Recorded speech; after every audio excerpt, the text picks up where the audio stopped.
안녕하세요, 골린튜브의 골린입니다. 오늘의 그 숨은 골프 명기 찾기 시간에는 이런 스토리는 저도 정말 처음 들어봤는데 정말 재미있는 스토리를 가진 퍼터가 있어서 한번 소개시켜드리려고 카메라를 켜게 됐습니다. 바로 스카트 카메론사의 라코스테라는 퍼터입니다.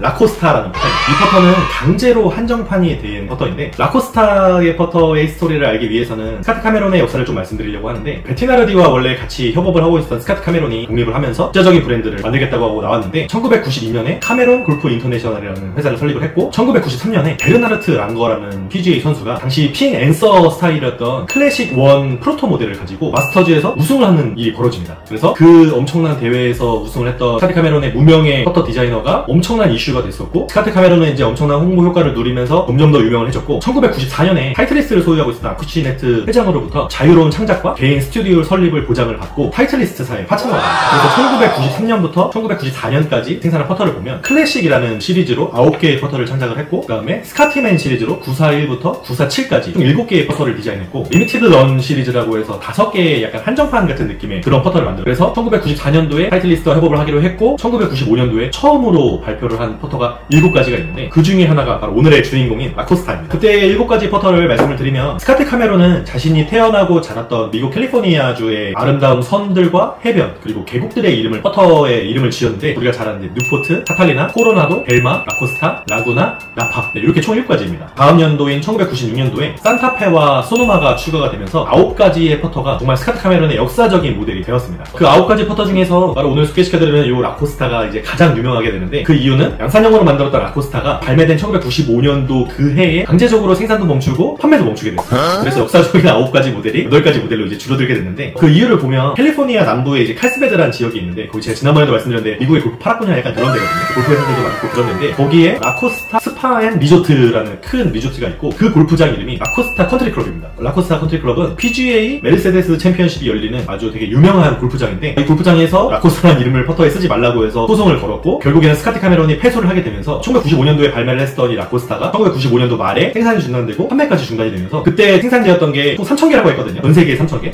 그 3,000개 중에 하나가 바로 우리 집에 있어요. 이거 바로 여기에 있어요. 그래서 강제로 한정판을 만들어준 아주 그런 재밌는 스토리가 있는 그런 유명한 퍼터입니다. 그럼 라코스타의 기본적인 형태를 보면 반달 형태로 되어 있어서 약간 세미말레 정도로 부를 수 있을 것 같고, 빨간색 그립을 가지고 있고 아리샤퍼트로 되어 있습니다. 여기 보시면 제품은 미국 타이틀리스트사와 대리점인 한미 스포츠에서 수입 판매한 정품, 네, 이렇게 라벨이 붙어 있고, 여기도 라벨이 붙어 있습니다. 기본적인 스펙을 보면 일단 로프트 각도는 4도입니다. 보통 블레이드 퍼터가 3도 정도 되는 것 같은데, 그거 조금 높여서 4도로 되어 있고, 그 당시가 4도였나? 아무튼 네, 4도로 되어 있고, 아이각은 72도. 길이는 좀 특별하긴 한데 35인치 하나로만 발매가 됐습니다. 다른 같은 경우는 33인치, 34인치, 35인치 이렇게 발매를 했는데, 이 라코스타 같은 경우에는 35인치 하나만 발매를 했고, 그것도 좀 신기한 부분이었고, 넥은 플러머 넥으로 되어 있습니다. 그리고 토행은 페이스 밸런스 같지만 이렇게 토 밸런스의 토행을 가지고 있는 퍼터이고, 2분의 1 토행, 45도 토행 정도 되는 것 같은데, 토행은 제가 자세히 좀 측정을 해봐야 될 것 같고, 페이스 밀링은 얕고 촘촘한 밀링이라서 요즘에 나오는 그런 딥 밀링보다는 좀 더 타감이 좋거든요. 그리고 재질 자체가 스테인리스가 아니라 소프트 카본 스틸로 된 카본 재질이라서 제가 봤을 때 타감은 정말 좋은 퍼터입니다. 건 블루 피니쉬로 되어 있어서, 그립을 보면 제가 스카트 카메론 그립을 잘 모르긴 하는데, 이거는 골프 프라이드사의 댄싱 레드 풀 코드 그립입니다. 고무로 되어 있는 그립인데, 이 중간중간에 여기가 다 실로 되어 있는 것 같아서 그립감이 되게 좋은 그립감이거든요. 두껍지도 않고 중간보다 좀 약간 얇은 편이긴 한데, 그것도 엄청 얇은 건 아니고 엄청 얇은 것과 중간에 그 사이라고 할까요? 저는 되게 만족하는 그립이었습니다. 제가 무게를 한번 재어보면, 제가 저울을 구매해서 무게를 재고 있는데,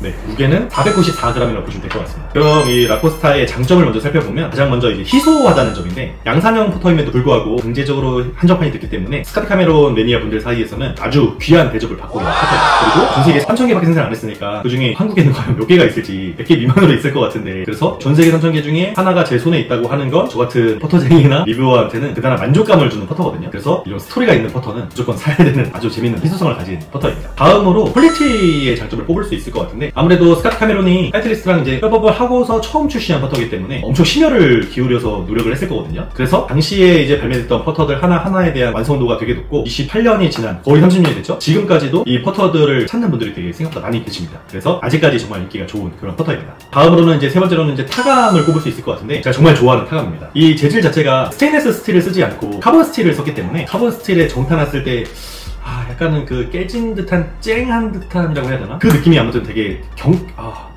말하기 힘든데 카본 스틸의 정타를 써보시는 분들은 많이 아시겠지만 그 느낌을 정말 좋아하거든요. 그래서 저뿐만 아니라 다른 분들도 스테인리스 스틸보다는 카본 스틸의 타감을 좀 더 원하시는 분들이 생각보다 많이 계셔가지고 많은 분들이 그렇게 느끼고 계시기 때문에 타감은 정말 좋은 그런 퍼터입니다. 다음으로는 이제 어드레스 시에 안정감을 들 수 있는데 아무래도 이제 반달 형태다 보니까 세미 말레이스다 보니까 블레이드 형태보다는 이제 좀 더 넓고 어드레스 했을 때 좀 더 안정감이 있긴 하거든요. 그래서 블레이드만큼 예민하지도 않고 말레 퍼터만큼 투박하지도 않은 딱 그 중간 정도의 괜찮은 안정감을 갖고 있다고 볼 수 있을 것 같은데 또 이 어드레스 보면 이 얼라이트 원트 라인이 한 줄이 아니고 두 줄이에요. 어떤 분들은 투어 프로처럼 이제 한 줄을 원하시는 분들도 계시지만 두 줄이 뭔가 좀 더 안정감을 주는 것 같아서 트리플 트랙 같은 경우는 세 줄이잖아요. 그래서 한 줄보다는 좀 더 안정감을 주는 게 아닐까 그렇게 생각을 하고 있습니다. 다음으로는 이건 좀 저만의 장점이라고 볼 수 있을 것 같은데 저는 클래식함이라고 볼 수 있을 것 같거든요. 이게 새 상품일 때도 되게 괜찮지만 건블루드 피니쉬가 28년의 세월이 지나면서 이제 여기 막 스크래치도 나고 까지기도 하고 그렇긴 한데 저는 오히려 이게 또 좀 더 세월을 느낄 수 있는 중후함이라고 할까? 빈티지하다는 느낌? 세월이 녹아있는 모습이라서 저는 오히려 되게 멋스럽기도 하거든요. 클래식함이라고 부를 수 있을 것 같은데 저는 되게 만족하는 부분입니다. 이제 그럼에도 불구하고 라코스타에도 단점이 있는데 제일 먼저 이것도 이제 장점의 단점인데 희소성이라서 원하시는 분들이 계셔도 구하기가 쉽지 않고 매물이 많지 않다는 점입니다. 국내에도 많지 않을 뿐더러 보고 계신 분들도 많이 판매는 안 하셔가지고 그런 퍼터인데 그래서 돈이 있어도 구하기가 쉽지 않다. 뭐 이베이에는 뭐 몇 개 있는 걸 제가 보긴 했는데 어쨌든 국내에서는 구하기가 쉽지 않다. 그리고 다른 사람 잘 몰라준다.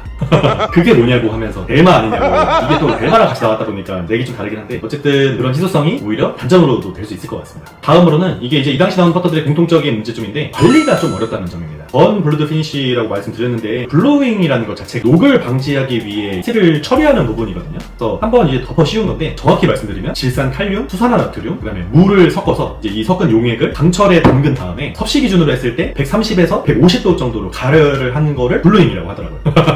저도 좀 이제 막 급조해서 공부한 티가 나긴 하는데 저도 이번에 좀 알았거든요. 많은 분들 일반적으로 얘기할 때는 블랙 옥사이드 뭐 마감이라고 말씀을 하는데 제가 찾아본 바로는 이제 건 블로잉 피니쉬라고 해서 그런 공정을 거치는 건데 그래서 그 검은색 산화물을 얇게 코팅을 하면 회색의 마감이 되는 거고 그 산화물을 두껍게 코팅을 하면 검은색 이게 거의 검은색이죠. 그래서 그렇게 두껍게 코팅을 하게 된 거라서 그런 색상을 띠게 됩니다. 그래서 이 마감이 관리가 어렵다고 하는 건 바로 녹에 좀 취약한 부분이거든요. 이거는 그래도 28년 된 퍼터 치고는 녹 관리가 잘 돼서 괜찮은 건데 계속해서 건 오일로 발라줘야 되고 아니면 베이비 오일 정도로 발라주긴 한다는데 그렇게 해서 꾸준하게 관리를 해줘야 되는 그런 불편함이 있습니다. 빨래가 다 됐네요. 다음 단점으로는 플러먼에게 토행을 좀 볼 수 있을 것 같은데 일반적으로 말레 퍼터에는 보통 플러먼액을 거의 쓰지 않고 보통 이제 밴드넥, 뭐 싱글 밴드나 더블 밴드를 쓰기 때문에 좀 일반적이지 않다는 점이 좀 있습니다. 그래서 말레 퍼터 같은 경우는 싱글넥이나 더블 밴드넥처럼 베이스 밸런스를 만들기 위해서 그런 넥 형태를 쓰는 건데 이건 아무래도 토행이 있다 보니까 아크 스트로크를 하는 분들에게는 적합한 스윙인 거고 그래서 일반 말렛이랑은 좀 다르다. 제가 생각을 해보니까 이때 당시에 같이 출시되던 게 벨마가 있잖아요. 벨마는 이런 형태에다가 밴드넥 형태로 잡혀있어서 페이스 밸런스로 되어 있으니까 벨마가 페이스 밸런스 맞나? 벨마를 아직 써본 적이 없어가지고 벨마와 좀 겹치는 걸 피하기 위해서 이렇게 만든 것 같긴 한데 그래서 스캇 카메론 말로는 이게 확실하게 이제 클로징을 해준다, 클로징 이펙트가 있다 뭐 이렇게 얘기를 하긴 하는데 어쨌든 일자 스트로크의 말렛을 구하시는 분들께는 상당히 조금 차이가 있기 때문에 원하시지 않는 스트로크가 될 수도 있겠다. 그렇게 단점을 꼽을 수 있을 것 같습니다. 종합해보면 제가 영상을 찍기 위해서 이것저것 찾아봤는데 생각보다 정보가 많이 없더라고요. 근데 이제 제가 이거를 이제 하나하나 알아가면서 좀 알아가는 재미가 있었고 그 과정 중에서 알게 된 이 라코스타의 이 그런 스토리, 강제 한정판이 되었던 그런 아주 재밌는 스토리가 있었기 때문에 영상을 준비하고 내용을 좀 공부하는 과정 중에서도 좀 되게 재밌게 했었던 퍼터인 것 같습니다. 아마 이런 스토리를 모르셨던 MZ세대 분들이나 아니면 좀 뒤늦게 스캇 카메라를 접하신 분들이나 아무튼 잘 모르시는 분들이 계셨다면 저처럼 이런 스토리를 알게 되면서 좀 재미를 느끼셨으면 좋겠고 이미 알고 계셨던 매니아 분들이라고 하신다면 다시 한번 이번 기회에 좀 새록새록 기억이 떠올랐으면 그래서 그런 분들에게 좀 재미를 드리는 영상이 되었으면 좋겠습니다. 오늘이야말로 정말 숨어있는 골프 연기이었는데 다음에는 또 제가 또 재밌는 또 이런 스토리가 가지고 있거나 아니면 또 기본 퍼터를 좀 더 재밌게 영상을 찍으면서 보여드리도록 하고 시청해주셔서 감사드리고 지금까지 골린이와 함께하는 채널 골린TV의 골린이었습니다. 감사합니다.